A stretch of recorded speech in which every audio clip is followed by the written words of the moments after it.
This episode of the Red Bull Rant is brought to you by the fine patrons that support us through patreon.com/Red Bull Rant. You can support us for the low price of $1 a month, and you can get exclusive content, including a monthly wrap-up for the New York Red Bulls. We want to send a special shout-out to our patrons who support us at $5 a month. That is our producer-level reward. Thank you to Jeremiah Dempster and William Martin. Now, on to the show.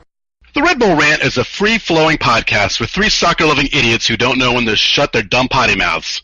So listener discretion, yeah, it's pretty much advised.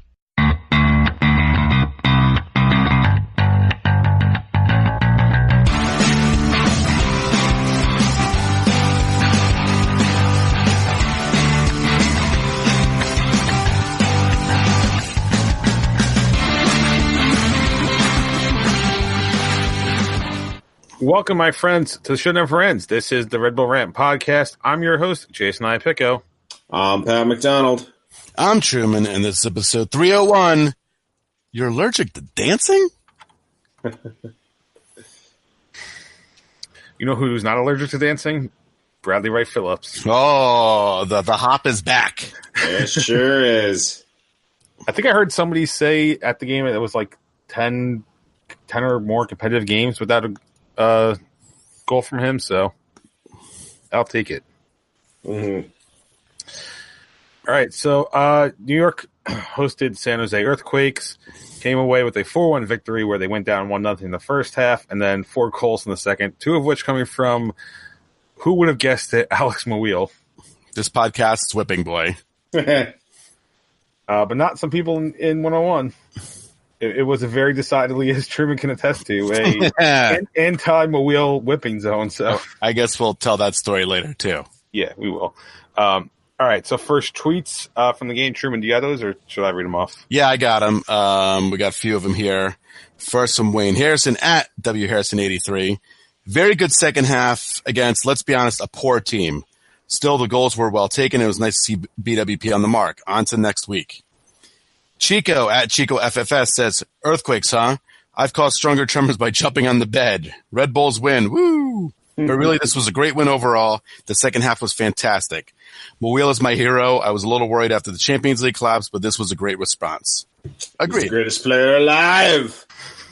Adam Lane at Adam from Earth says, that was the most garbage 4-1 victory I've ever seen. Don't forget what you watched for 70 minutes. They figured it out eventually, but the Quakes are garbage, and we look like garbage playing against garbage. I feel worse after this win than I did after our CCL loss. Then, holy shit, dude. Okay, come on. Hold on. There's a part 2 to this tweet, which I absolutely love. After I ate a Snickers, a win is a win is a win. There you go. Second half possession covered up Duncan's ineptitude. We'll be a much better team when Taxi's back in the starting 11. That's for sure. And speaking of taxis, our taxi, he just sent us a gift. So The one of the creepy variety? yes. Yeah. Wasn't that from the original Total Recall? Oh, no, hold on. That picture is that, that's that's Is that Big Trouble in Little China? Big Time in Little China, yeah. Okay. Yeah, that's that one. It's been a while since I've seen that movie, so. All right, let's get into this with our dislikes. And I'm gonna open this one up because I'm apparently glutton for punishment right now. So one of the talking points the day after the game was the attendance, and let's be honest, the attendance was crap for a home opener in MLS. Worse than Red Bull Arena in 4 or 5 years. Like that. It was like announced 15,000 and change, and with a reduced seating capacity, you're still not even filling 3/4 of that stadium. Nope. But the bigger problem in all of this is that people point out what's going on, especially people that are press or were press are pointing this out, and the response of a certain subset of fans, not all fans, it's a subset.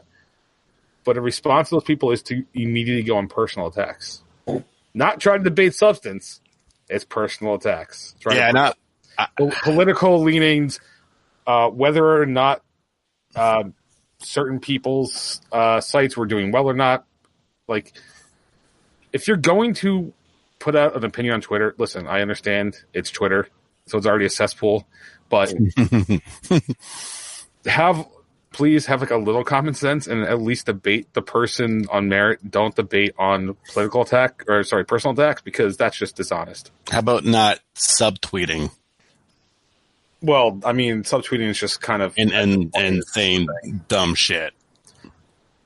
Well, I mean, yeah, that kind of goes without saying, but I guess it's Twitter, right? It is. You have to unfortunately accept those aspects of it, but I really, really, really hate the personal attacks, especially. And I think it was on Friday. I saw a tweet from another podcast, it was on Saturday or Sunday. There was a tweet from another podcast. It's like there was a reason so many popped up, and it's because there's no actual media representation for this team. Yeah. Mm-hmm. So why, as a person that would want to become a journalist or is a journalist, why would you want to cover this team if this is how you're going to get treated by the fans? Well, here's one problem. Fans are trash.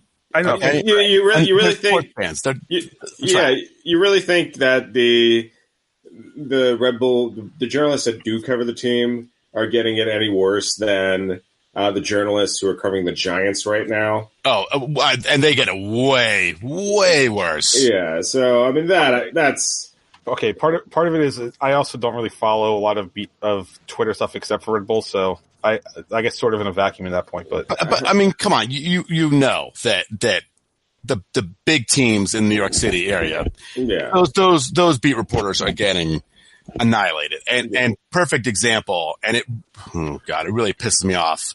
The beat reporter for the New Jersey Devils, people just think it's funny to call that person fat. Instead of the great job that person does night in, night out, covering the team, traveling with the team. They're like, oh, you're fat. So that's what fans are. That's stupid. They're fucking shitty people, except for everyone who listens to this podcast, who are all wonderful human beings. Yeah, I've never gone off on any of our fans ever. But I think in the grand scheme of things, I mean, I just feel like it's just another example of our fan base having such incredible thin skin. I don't know how many tweets saw like, the lousy media going off on mentioning that we had bad attendance. It's like, hey, people, guess what? Bad attendance is a story. And our rapidly declining attendance figures is a huge story. It was only a couple seasons ago we were averaging 20,000. Yes, there were a lot of no-shows at a lot of those games. I get it. But a couple years ago, it wasn't so bad. It dropped significantly last year. And the home opener, I think, is 3,000 down from the year before. That's a story. You may not like it, but it's a story. And it's one that, as a fan base, I love the people out there who think don't know how economies work, but the ones who are like, if it's just me and my 1,500 fans, then that's all I care about. Ugh. Yeah. You find me the leagues and the teams that do well that don't have good attendance. So it's a story. It's something that you should worry about. Is there anything that us fans can do? I mean, I don't know. If you've got a few friends that want to come to a game, I guess you could. But other than that, but while I don't know if there's a solution, I think I may have mentioned a year or two ago, I think the only solution is a rebrand. It's my opinion. It is what it is, but it's a story. Like it or not, it's a story. And if this is any indication, our attendance is going to be woeful this year, and it will continue to be covered as it gets more and more woeful. I don't think a rebrand is a big thing, but I mean, you talked about what attendance been dropping off the last, 3-4 years or so? No, I think it was up. I think it was up like slightly in 2017, but it dropped. It was the third worst drop in the league last year, behind Chicago and Columbus. So I'll say this, and listen, I mean, I think there's a million reasons, and oh God, I didn't want to get into this again because we always talk about it when there's bad attendance game, but Don Garber decided to introduce a second team in the New York area. That didn't help. It fucking did. And I mean, you could say first, rebranding didn't help, right? Back in 2006, that definitely chased some fans away. Garber decides to throw another fucking team in New York because we don't know why. Because he loves New York City and money. Well, I guess that explains that. So there's another reason that pulls away fans. Well, I mean, that team just outdraws us. Right. You know? Well, I mean, but again, I'm going to say this, and I've been saying it for a while. Now with Villa being gone and the shine is going to wear off on that team, the only way they're going to keep fans is being successful. It just is. Mm-hmm. If you want to talk about Saturday, it was the fucking St. Patrick's Day parade right in the middle of the afternoon. Getting to fucking the stadium's a big pain in the ass right now because they're shutting down half the fucking lines on the path. That's a pain in the ass. Parking's a fucking pain in the ass. Until a lot of this shit gets settled, and I mean like building garages, finishing the path, not the fucking weekends is just killing this team. I think it's going to continue to be an issue. I saw people tweeting about taking forever to not only take the path to one station and then waiting 15 to 20 minutes for another train to show up. So there's issues compiling on issues. And that's why I don't think it's really a rebrand that's the issue right now. It's just it's a pain for some fans. It's not a pain for us. We show up nice and early. Yeah, we drive. Yeah. So I know, and I make this comparison, and it doesn't make sense because it's not the New York market. But this is Atlanta's third season in the league, and they're still maintaining 50,000 plus. FC Cincinnati, granted, it was their first home opener, so they're still in the whole spectacle of it, but they had a packed stadium. And that they had a packed stadium in USL as well. So it's not like they just got all these people from MLS. Seattle's maintained their attendance. Portland's maintained their Portland just expanded their stadium because they needed more seating. There's teams around this league that are succeeding in attendance. And yes, New York City FC is, even though their attendance has dropped year over year, they are still outdrawing us. And part of the reason that is the fact that they have an easier stadium to get to. But there is no reason when you've won your, granted, I know it's not the title, but when you've won your third Shield in, 6 years, making playoffs every year for 8 straight years, that you can't do something to at least keep attendance steady on opening day. Right? Well, and listen, last year was a worse day. Weather-wise, was a worse day. I know it wasn't St. Patrick's Day weekend, but it was a worse weather day. All of us were there. Like, it was freezing. It was not free. It was close to freezing. It was 7:30 at night. This games weekend, it was in the mid to high 40s. Beautiful day outside, and I understand that public transit is a problem, but a 3:30 start on a Saturday is not a hard thing to get to. It's not like they're playing 12 o'clock. They're playing 3:30. If you want to go, you can give yourself time. For example, using myself as the example in this case, I had to drive from Maryland. So what did I do? I left my house at 9:30 to make sure that I can meet up with you guys and we could be at the stadium in the parking lot by 1:30. Like, it's a sacrifice that you have to make. But if you want to be there, it's a sacrifice you have to make. And let me hold on real quick, Jay. I just wanted to point this out real fast. Is that you mentioned Portland, Seattle, Atlanta, great attendance, right? What do they all have in common? They all won the MLS Cup, right? But also they haven't been around for 20-something years. We have. So they're newer teams. I mean, we can still consider Seattle kind of newish. I wouldn't say newer. I would not count Seattle in that group then, because. But again, you're talking 3 teams that have been successful early. Seattle won the Open Cup 2-3 times, right? I don't know. And won Fire Stadium. Well, Pat, I know you don't know who's won the U.S. Open Cup. Yeah, who's won an Open Cup? Who cares? But there's a team that did come in and has had steady success. Also, a team that plays in Seattle that's not surrounded by 58 other professional sports franchises. Portland has one other professional sports franchise. Again, they won MLS Cup. Atlanta, their second fucking year they won the title. So yeah, they're going to keep doing well. Now, give it 10 years, and if these teams go to shit, let's see how hardcore the fans are. Maybe they still will be. Maybe they'll be fucking Red Sox fans who just show up no matter what because that's what they do. We don't know. We haven't gotten to that point yet. This team's been around for a long time and has not won MLS Cup, and I think that definitely could drive some people away. Seattle 2009, by the way. So they've been. This is year 11 for them. All right, that's a new-ish. Yeah, I mean, to that point, I mean, that's why I think, to a certain extent, I think where a rebound would come in. I think Red Bull and Metro, for that matter, have this loser, stink on them. And now you have, with the Red Bulls, you have a stingy stink on them. You have a team that seems unwilling to spend. I mean, yes, like you said, those teams won MLS Cup. Winning MLS Cup would do a lot for this team. And I think many savvy fans see that this team is not investing in the roster, and bringing in the big shiny name that, people would like to see, that would also help push them over the edge for the MLS Cup. I mean, let's not forget, in 2010 when Red Bull Arena opened, I mean, the first two games were very well attended, packed house. Then after that, dropped to like 10,000 overnight. And then once Thierry Henry came into the building, and to be fair, I'm not saying Red Bull should sign an over-the-hill European aging star, but once he came to the building, I mean, attendance went up. I mean, I think close to 15 to 20,000 a game after that point. 2011, they averaged 19,691 for home.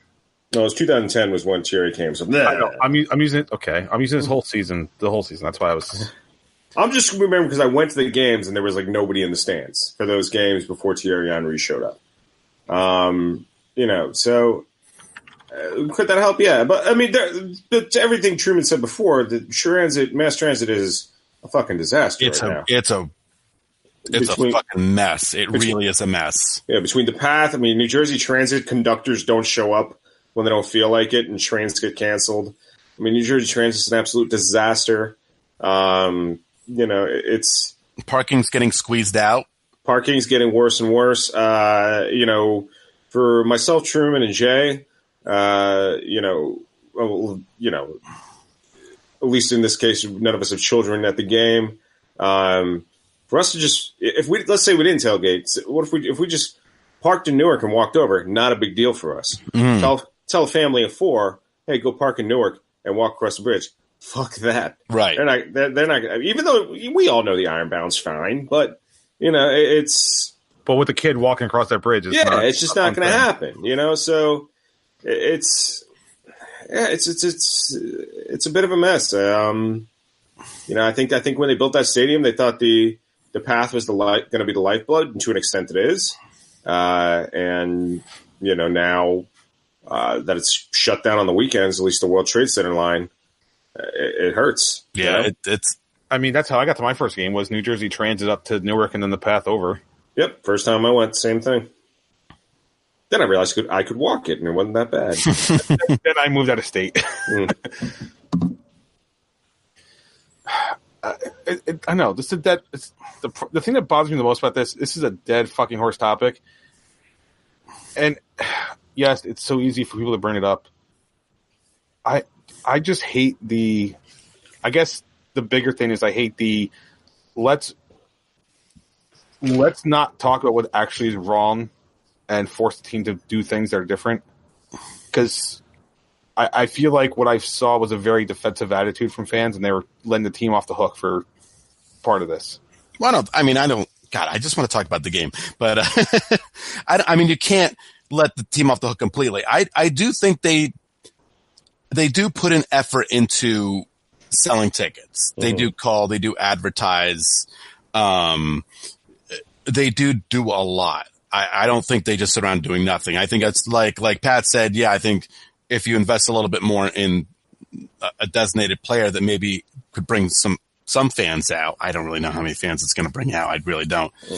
But, it is on them too, but I don't think it's totally on them. What they need, and I'm telling you right now, and I've been saying this for fucking years, more bobbleheads. People fucking love them. I love them. You guys love them. Everyone listening to this fucking podcast loves bobbleheads. I have a few Funko Pop bobbleheads. You know what? You're joking, but the fact of the matter is, giveaways. I'm not kidding. Giveaways would not hurt. I mean, absolutely. When you put the billboard up, say it's going to be scarf night. Say it's going to be like, hey, every kid gets a lollipop. Who the fuck cares? It's make your Wednesday games, make them half off. I mean, these are all things that absolutely.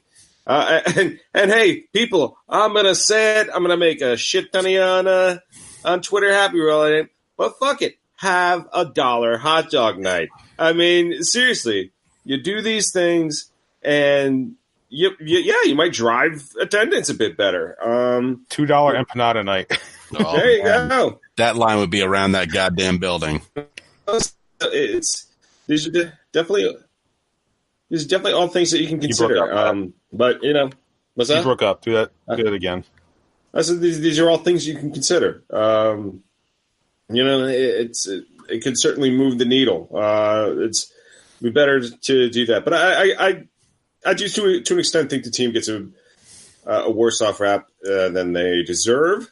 As I do think they make an effort. And hey, let's not forget. And it's 100%. It's a chicken or the egg, comparison. But no media coverage doesn't help. Yep.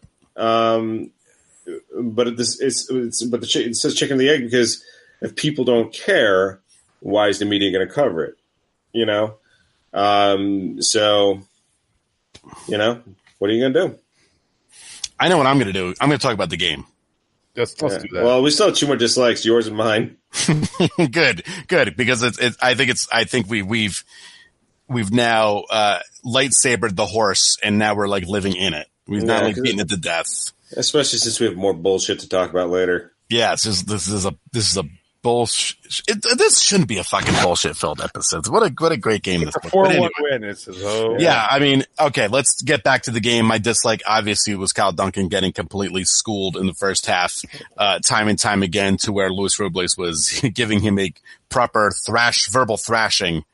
He got destroyed on the Espinoza goal. I mean, completely destroyed. And he could have gotten crushed like 2 more times. Yeah. I don't want to pile on the guy because he played well in CCL, but in this one he was outmatched, and he played well in the second half. He did, and people on Twitter said that he got schooled by a better player. It happens. Yeah, it's going to happen, and it just makes us miss Taxi more. So. Get well soon. Yeah. We need him to get well because we've got other problems we're also going to talk about. Yeah. My dislike, I guess, I mean, it's a nitpicky one. We kind of the bigger dislikes we really kind of have already talked about. But it had to be the fact that it didn't seem to have really any offensive ideas in the first half. I mean, they obviously clearly adjusted for that. But it was a miserable. I mean, I think I was not alone amongst the fan base in pretty much getting the stone out and starting to sharpen the blade, ready to just riot and murder the way that first half went against one of the worst teams in the league. So I'm honestly surprised there were no boos at the end of that half. Yeah, I think everyone was just shell shocked at that point. Yeah. So Atlanta fans, come on. Yeah. Who were DeBoer out? So yeah, I'd say that was the most disappointing thing for the entire game on my end. All right, so likes of the game. Bat, we'll start with these things from last one. What did you like about the game? 4 goals. I'll specify since I beat the kid up every week. Not every week. That's mean, but very often. I'm going to give my like to Alex Mouille. It's a hell of a response to come on for an injured Florian Velo, and to get a brace. That's certainly not something we see from Alex Mouille. Well deserved Player of the Week nominees. Or Team of the Week, he made, I think, on a few publications, and then he made, I know he was named the U.S. Player of the Week on American Soccer Now. So, yeah, got to give him credit. I mean, I as much as I say that I do and still believe the Red Bulls could improve on the right wing with the signing, I would be remiss not to point out that he has absolutely improved over the course of the end of last season and now at the beginning of this season as well. He has gotten better, and we're seeing the fruits of that for sure. Yeah. And yeah, I'm gonna add on to that because he came in for an injured Florian Valot. And let's just get this out of the way now since we've already talked too much. We don't have to talk about it later. Torn ACL. I mean, that's another gone for the season, you would think, right? You would think. I think I saw a tweet that they're not sure, but yeah, you would think so. I mean, maybe I don't know. You just don't see him coming back. And to step in, and to score too. And now, so my specific will be the game winner because he took a deflected ball out of the air and volleyed it home, which was a beautiful goal. Absolutely. I loved how all 4 goals were, I like to call them the Eric Lindros cherry picker goal. That's what he did when he played for the Flyers. He just stood in front of the net and just scored. And that's what pretty much all 4 goals were. Yeah. You know, good, right place, right time for all 4 of them. But again, how can you not give it up for Alex Mouille, because his name is Mouille, because he's told everybody it's Mouille, except for the people covering the game on Univision who kept saying Mule over and over again. Yep.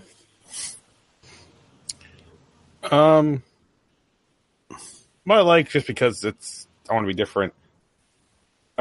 So one of the giveaways of the game was the posters, the shield with the 3. Thank you, Red Bulls, for hitting that after the game was over, so I didn't have to worry about holding it the whole time. Like the magnet? No. Well, the magnet is one thing, though, because I can deal with that. But the poster, I don't want to have to worry about holding the poster and it getting bent and all that. So thank you for handing it out to me after the game. Yeah. That's what it should be. All right. Time for afterthoughts. Before we go down a little more of the rabbit hole. Oh, God almighty. Just another hour and a half long episode. Yeah. So before we delve into the next topic, quick nitpicking from me is the fact that this game is not available on MLS Live yet on ESPN Plus. And it's Tuesday. Yep, it is more than 48 hours after the game, and it's not available. So I have a feeling that Univision and Fox Sports are not available because corporate reasons. Corporate America, man. But when I tweet at Univision and at MLS and at the Red Bulls and at ESPN, and nobody answers the question, and their website, you annoy them every week, Jay. And the website has no way to find the information. I tried to do the online chat function, and I was told I can't do it. I have to send an email. It shouldn't be this hard for me just to find one line that says that this game is not available because it's blacked out due to contractual reasons. That's all I want to hear. Just tell me that, and I'll be like, fine, I accept it. I just need to hear it. But nobody has a goddamn answer for it, or even wants to answer it. Jay wants somebody to specifically read him the small print. Well, because the whole selling point is it's the MLS Live replacement is on ESPN Plus, and MLS Live had those games after 48 hours. So, yeah, I mean, I guess that ESPN is never going to have Fox or Univision's shit on their site. Yeah, so unless it's specifically said in the terms of service, then I don't know what the hell's going on. Anyway. Oh, Jay. Hey, I'm in Maryland, okay? I don't get Univision down here. Yeah, they're racist down there. Anyway. No, YouTube TV doesn't carry it. Well, yeah, cord cutter down there. So, are we going to talk about Florian Valot Fallout now or later? We can talk about it now if you want. Yeah, might as well. Why talk about it later? All right, so before we get into the BS, I mean, I think this Florian Valot issue is yet another prime opportunity for this team to sign a right winger on a DP contract. And look, if you think Alex Mouille's 2 goals means he's going to score 10 goals this season, I would love it. I would be totally on board with that. I hope that happens. But even if it were to happen, the prudent thing that any team that wants to win the titles, be competitive, it would be to bring a player in to push him anyway. Have competition at the position. You have a third designated player spot. So far, Alex Muyl, this is not just a 2-goal performance. This still does not mean Alex Muyl can be relied on for offensive production. If he does it again, sure. Scores a goal, say on Saturday, maybe he's turned a corner. But I think that we're below out, and being out this early in the season, it's time to fill the roster with another player. Because he did it. And that being said, they're not going to do it. I would be very, very surprised if they signed a player. Because I feel that the thought was, hey, we have a healthy Florian Valot back this year. He's going to be the guy. Boom. Yeah. Again. It's almost like depth is the thing you need. Yeah. So. Yep. I think Muyl was going to be the depth guy. I thought he would be the good depth guy, but now he's the guy. Yeah. Yep. Primary transfer window closes May 7th. There you go. Like I said, the team has the opportunity to do the time and the opportunity to do the right thing, but they won't. They won't do it. I'll be very surprised. All right. Anything else before we get into the big BS? I was going to say congrats to BWP because I think up until the 80 whatever minute when he scored his goal, there was the pessimist narrative for this post game was BWP still hasn't scored yet. So I was thinking it. So and he did it right before Armas took him off. Yep, there you go, perfect. So well done, BWP. 9-9. Okay, so who wants to bring it up? It's bullshit time.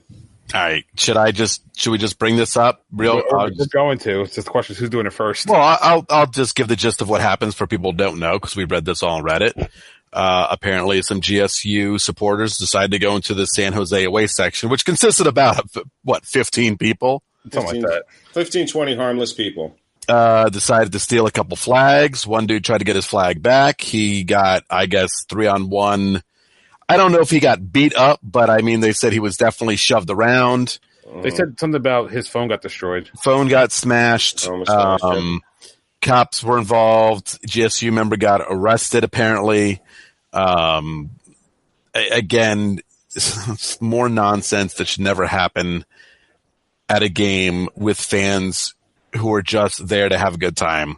Yeah. They were not taunting anybody. They weren't heckling. They weren't the banners didn't say screw you Red Bulls or Red Bull fans or, it was, I think that a bunch of them were just displaced San Jose fans, right? They're in the area and they're from that area. They're originally from San Jose. Yeah. The 2 or 3 banners were all like, I think the one I pointed out to you was Quake 74 New York or something like that. Yeah. So it was all like New York based, like Quakes fans. And again, the one guy who talked about on Reddit said he only gets to see his team like pretty much every other year, maybe twice a year when they come play the New York team. So it's more stupid shit that it's just not the way you start the MLS home season. It really isn't. And I'm going to be very interested to see what the team does after another incident. Yeah, it's look. This is Garden State Ultras for the unenlightened. These are the same guys who, after we criticized their bad behavior about 2 years ago, they tanked our rating on iTunes. We never specifically called them out for that, but now we will.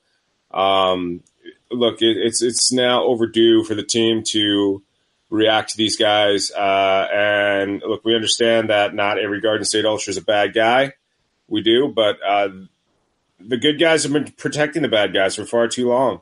Because if you criticize the group, you just get you're biased against us. It's like, no, a significant portion of your group likes to get into fights, likes to promote hooliganism, and there is no place for that in that stadium, in this fan base, none whatsoever.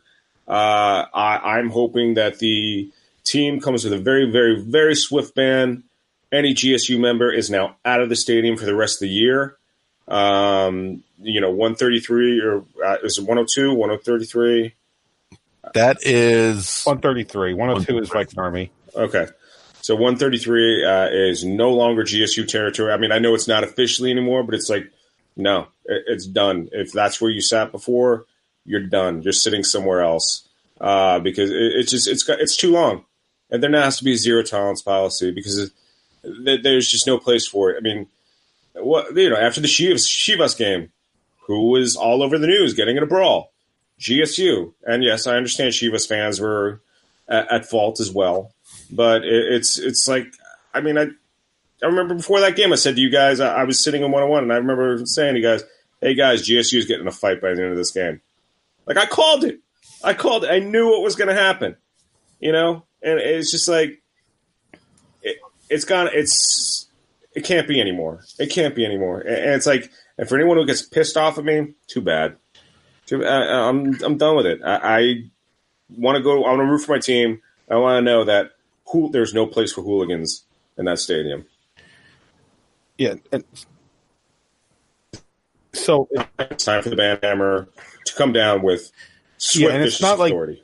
It's not like this is the thing that gets GSU unrecognized, right? The end of the 2017 season, the last regular season game was at DC United.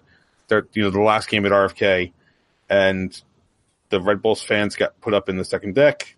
Truman and I were up there for that game, where the Red Bulls fans were literally making the second story bounce because that's how crappy RFK was. And GSU decided to celebrate by throwing flares into the lower bowl. I don't think anybody got hurt, but it was a possibility based on where they were sitting.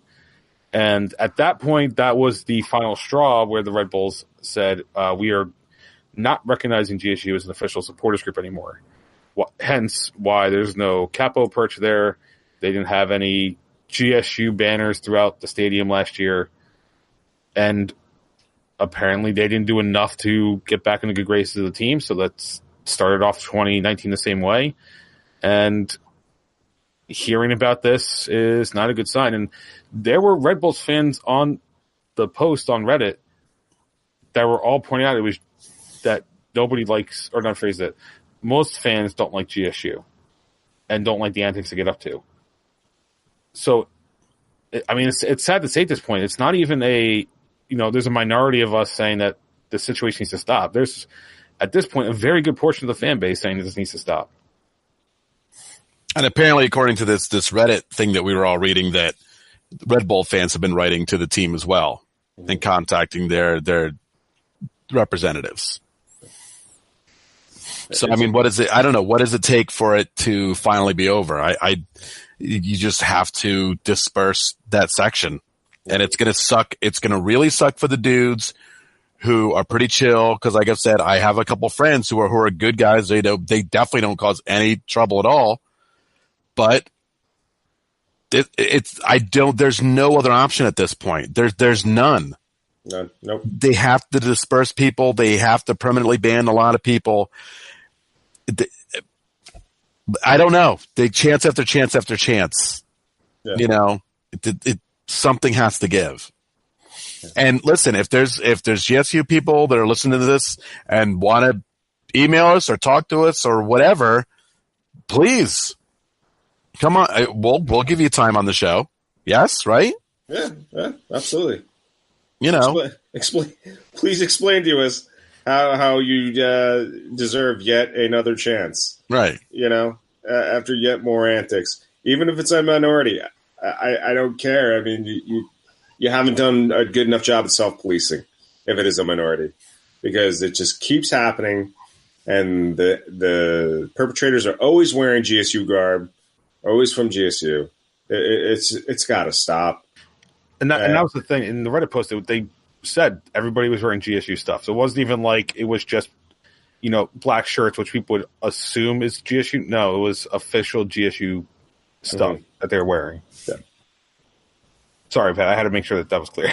Yeah, no problem. Yeah. I don't know if I was going to add to that, but we'll leave it at that. But like Pat Truman said, if you're a GSU member and you want to come on the show and talk to us, email us, redbullrant@gmail.com. I'll set it up. We'll hash this out. Yeah. We're open to talking about it. The problem is it's clear bad behavior is happening in GSU. There's seems to be no end to it. Mm-hmm. And unfortunately, it's causing physical harm to other people, which is not a thing that belongs in any stadium, let alone MLS. And no fans, home or away, should be afraid to go to a game. Right. Unless those fans are assholes and need a whooping, that's it. Listen, but then you don't do that in the stadium. You do that somewhere else. Yeah, somewhere else, yeah. No, but you know what I'm saying? Like, and as we know in the past, there's been a few supporters groups that have shown up that have gotten whooped for good reasons, not in the stadium. But aside from that, your regular everyday fan should not feel intimidated at a game. Mm-hmm. And it just reminds me of, and listen, I'm not relating this to GSU. I'm just telling you a personal story that I hated going to see fucking punk bands where I live in the Lehigh Valley, and fucking Nazis show up, and all they do is they intimidate and they want to start fights.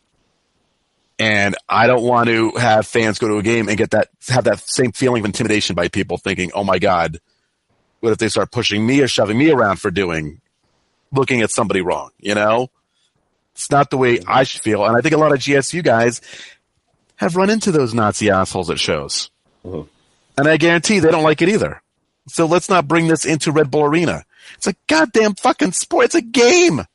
Mm-hmm. We're watching a bunch of, a few millionaires and a few 100,000-aires. Yeah. Play a goddamn game that affects our life in no way besides being mad at a result. Yeah. I still go to work the next day and I still make the same amount of money. And I still work the same hours, Red Bulls win or lose.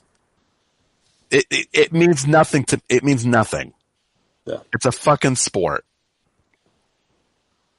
Okay, we gotta move on. Yeah. All right. Predictions from this one, because I skipped that completely. None of us have got it right, because I said 3-0. You guys said 2-0.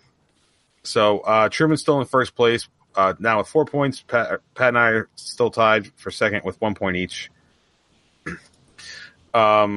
And the fan predictions, nobody got it right either. There were a few that came close. There were some 4-0 and some 3-1s. So there's a few guys that came close. But the top of our fan prediction is now down to 4 that are right now matching Truman with 4 points. At Syracuse Pinball, FCBM, Jeremiah Dempster. Oh, Jeremiah, you and me, it's on. It is on. And Nicholas Lambert are all tied with 4 points. The exact same way that Truman got it by calling the 3-0, or sorry, the 1-1 draw at Columbus, and then calling the win this week. Oh, by the way, listeners, none of you get the belts. Yeah. No, the white belt is for us. It's not for anybody else. Those are for Daddy and Daddy.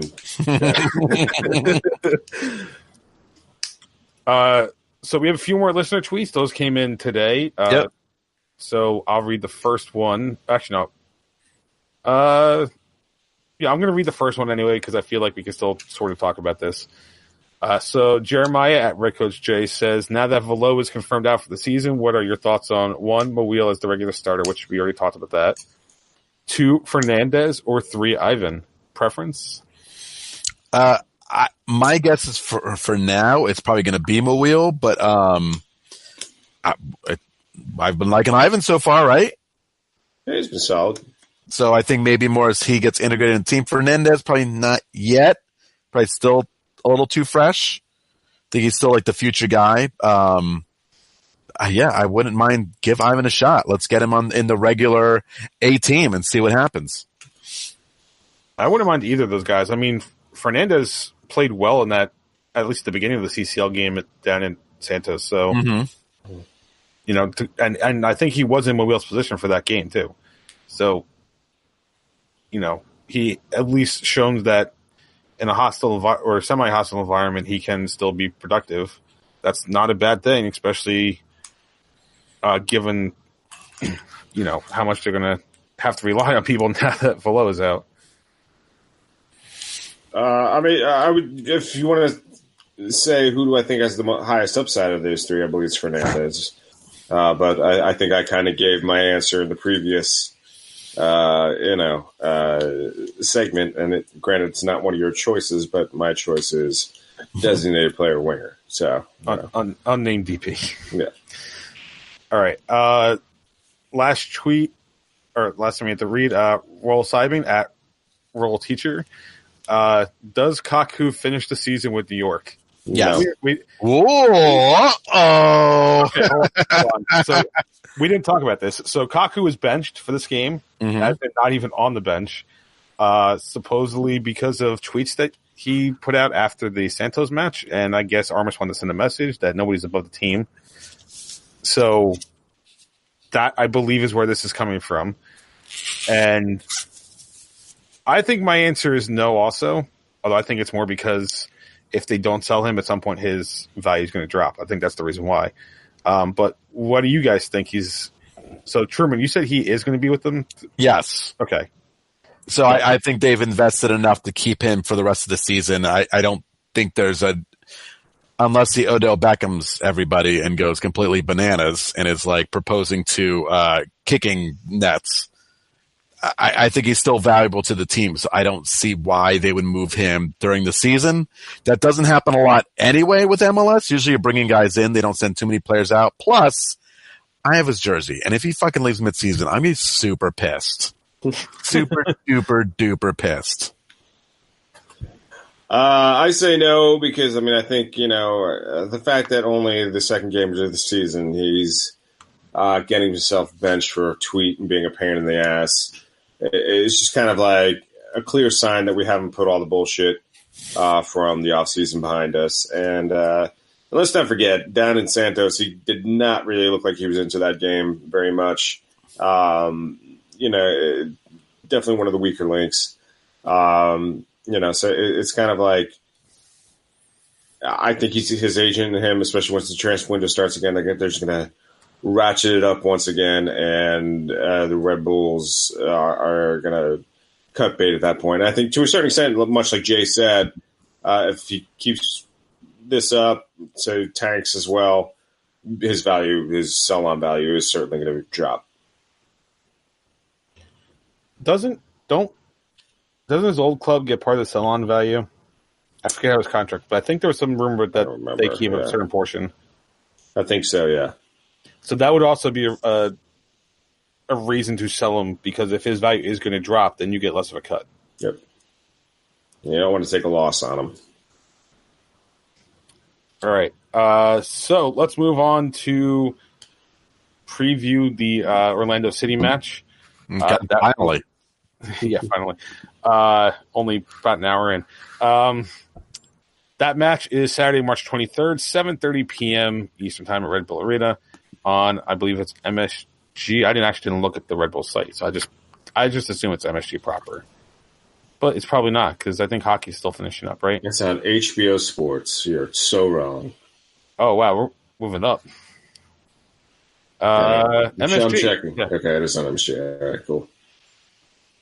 Actually, the next three are all on MSG. It's kind of surprising. So first, the listener predictions. So unfortunately, since we're doing this on Tuesday, we only have 12 responses so far. But of the 12 responses, every single one says it's a win. Schmott. 66% say 3 goals for the Red Bulls, and 50% say no goals for Orlando City. So right now, the consensus is a 3-0 win for the Red Bulls at home. So Truman, since you're first, you are going to go first. What's your prediction for the Saturday's game against Orlando City? They're all wrong. Listen, I'm going to stick to my 2-0. I'm going to stick to it because I think that this is it. They've given up too many goals at home in these past couple games, so I think finally they're going to clamp it down. Because you know who else sucks? Orlando sucks. They're no good. So I don't think they're going to. Cal Duncan's not going to get blown out of the water like it did in this game. And I think a 2-0 result. I think it's very fair. I don't think they're going to score 4 again. I think 2 is perfect. Sasha Kleshin eats pieces of shit like Duncan for breakfast. He eats pieces of shit for breakfast? No. But anyway, I'm gonna go the 2-1 win. I do think Orlando gets on the goal. Gets a goal. Yeah.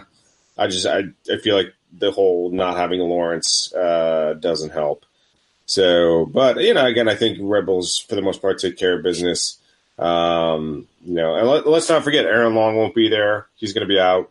As will Kaku will not be there. And I think Murillo, right? I think he's the third. I think the three of them are out. So, the Red Bull defense will be certainly missing a few players. So, I'm going to go 2-1 win. I do think they still at least get it done, but Orlando gets on the board, and that is my prediction. Now I'm trying to find all the international call-ups for this week, and of course, if they get 3 goals, it's because Alex Murillo scored a hat trick. Yeah. Unfortunately, I can't find a list of the call-ups. I don't remember I don't know who it is.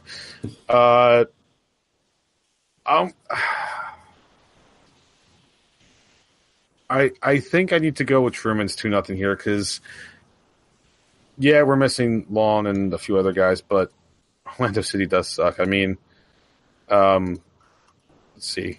We go back to the standings here. Orlando City's played 3 games. They've scored 4 goals but gave up 7 so far. So going by that logic, we should get at least 2 goals because they're giving up more than 2 goals a game. It's home and away records at this point are still meaningless, but they lost in 1 road game. Right? No, sorry. Wow, I'm looking at the wrong line. I was looking at Chicago's. Chicago. All right, so they still gave up 6. They're still giving them 2 game, and they only tied their 1 on the road, which I think was New York City, actually, of all teams. But players are out. We should, in theory, with the full week of rest, be better, but semi-depleted side against Orlando, I'm still not completely feeling a blowout game here. So I think 2-0 is about right. All right. So any thoughts on Orlando City before we move on? Yeah, they stink. Well, yeah. There you go. There's my thought. I'm just going to pile onto it. Purple's a lame color. They're the San Jose of the South. There you go. Sure, it's not Philly right now. Oh, I mean, Philly's in last place. Philly's pretty terrible. Ha ha ha ha. San Jose. San Jose's really bad. Philly only has 1 more point than San Jose this year. Womp womp. And that was when they tied Atlanta. Freaking Atlanta sucks this year, huh? Shame. Up top. All right. Red Bulls 2 were not in action. Their next game is Sunday at 1 o'clock at home against Nashville. Sky Blue FC still waiting to get to April, so we'll see how that goes. Dumping Ground, we already talked to Volo. U.S. men's national team, Aaron Long has been called up, as has Tyler Adams, and apparently people are not happy about Tyler Adams being put in defensive role under Greg Berhalter. What he's apparently going to play is the hybrid role that Nick Lima played in January camp, where he won't be a pure right back, but he'll shift into the central midfield, whenever the team moves into the attack. I do agree with a lot of the assessments that I think it's a role he will be fantastic at. He didn't exactly play that hybrid role, but let's not forget he did play right back for the Red Bulls. I believe it was his first season. Yeah, it was his first season. So we know he's capable. I think it's definitely something he could do very, very well. Let's not shit on it until we see what happens with it. Oh, of course. I'm not saying a shot. No, yeah, I'm because you said a lot of people are not happy with it, so I'm just talking to the people. Yeah, no. Yeah. I'm agreeing with you. Let's see how it goes first. Yeah. Who Who are they playing? Because I honestly didn't look up their schedule. They're playing Ecuador, and then I believe Chile the following Tuesday. Or Chile. Chile. Yeah, Thursday. Yep, this Thursday at 8, they're playing Ecuador, and then next Tuesday they're hosting Chile. Chile. All right. Anything else for the dumping ground? No. Jason Christ was hired as the Olympic coach. Cool. Oh. Yeah. All right, so we're going to lose that too. Great. So if that's it, that means the only thing we have left is Truman's terrible team of the week. That's terrible. Yeah, that is terrible. This is the easy one. You go down to 9 men and you give up 5 goals, and 3 goals are scored by Wayne Rooney. Real Salt Lake, you blow. You embarrass yourself. Don't give DC United confidence. No one wants that. No one wants them to be good. What would you have to say to the head coach of RSL? Revenge didn't show up this week. Who could that be? We know exactly who that is. Don't know. I don't know. Who is it? No. Nope. Just the players embarrass All right, themselves. disavow all knowledge. All right. Anything else before we wrap up? God, no. Nope. Patreon.com/Red Bull Rant. Is how you can support the show. $1 a month, all you need to get exclusive content, such as your monthly wrap up and live post game. For example, about 10 minutes of us driving through Newark, heading back home. Just after the San Jose game. It's about 50% of my road rage. Yeah, and about 5% Truman yelling out the window. Yeah. Yep. If you wanted to email us, redbullrant@gmail.com. If you want to call us, 973-348-5329. Facebook.com/redbullrant. On Twitter, @redbullrant for the show, @Dr. Stooge for myself, @PMAC-D82 for Pat, @The Truman for Truman. Subscribe via iTunes, Stitcher Radio, Google Play Music, YouTube, SoundCloud, and as of a few weeks ago, Spotify. And if you, by the way, I forgot to mention this earlier, if you want to do the fan prediction stuff, that will be open until 6:30, I believe I said it for, on Saturday. I'm trying to do 1 hour before kickoff is the deadline, so you'll have until then, and I'm going to, at some point, sticky it to our Facebook and Twitter feeds. So if you're on either of those, you'll be able to find the link and let us know what you think is going to happen on Saturday. Last words before we get out of here. Yeah, again, anytime I go to a game, they better fucking not fuck it up.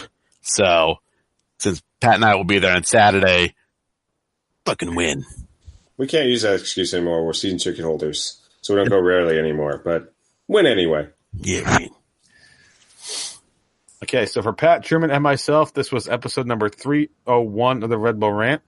Thank you guys for tuning in, and as always, go Red Bulls. Bye. Lights.